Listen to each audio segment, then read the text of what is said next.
Je ne sais pas pourquoi il se pose cette question. On est à peu près une petite centaine aujourd'hui et on travaille dans un domaine exclusif qui est la biologie médicale.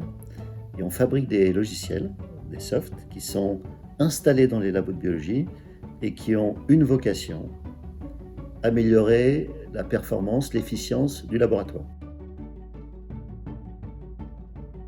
Les analyses de biologie médicale sont faites par des instruments dans plein de disciplines. Vous allez entendre parler de d'hématologie, d'hémostase, de chimie. Quand vous allez au labo, qu'on vous prélève du sang, ces échantillons vont vers des instruments qui réalisent des analyses. Vous avez quelquefois 30, 40, 50, une centaine d'instruments. Et des échantillons, vous en avez jusqu'à 20 000, 30 000 par jour qui arrivent.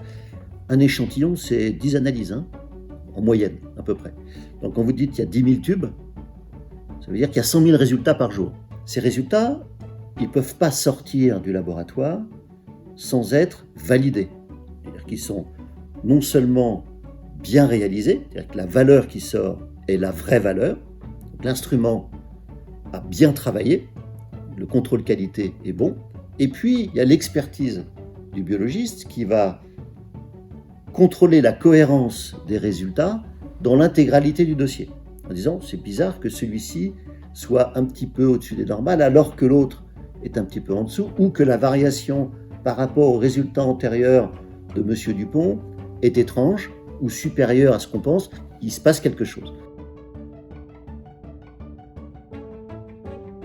Donc toute cette expertise qui était auparavant purement humaine s'informatise. Et pour ça, on a besoin d'outils, et en particulier le nôtre.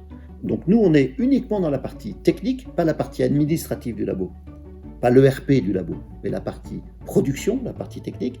Et tous ces résultats qui sortent de ces instruments vont passer par notre filtre, si je puis dire, quelque part, pour être expertisés au travers de règles de validation écrites par les utilisateurs, écrites par nos clients, qui vont finalement filtrer le normalement anormal, l'anormalement normal, pour ne laisser l'expertise, l'intervention humaine que sur quelques pourcents de cette masse. Les autres sont normaux, normalement anormaux, quelque part, mais quand vous avez 100 000 résultats à valider dans la journée, si vous devez tous les valider un par un, vous perdez la tête. Enfin, globalement, vous ne voyez plus rien et vous perdez la tête. Donc finalement, vous en validez plus que 10%, 5%, grâce à des systèmes comme les nôtres qui vont les filtrer.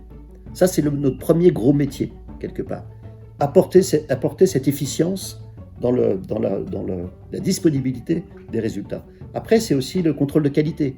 Tous ces instruments, ils doivent travailler, ils doivent être parfaitement réglés et sortir des résultats parfaits. Donc pour ça, les laboratoires passent des contrôles de qualité.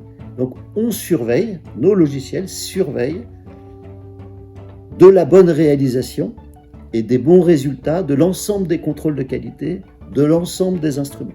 Et alerte les techniciens, les qualiticiens, les biologistes quand il y a une déviation ou une potentielle déviation. C'est-à-dire qu'on est passé du monde où on allait chercher l'information, où le biologiste ou le technicien allait chercher l'information, au monde où on doit lui fournir l'information. Parce qu'il y en a tellement qu'il faut l'alerter.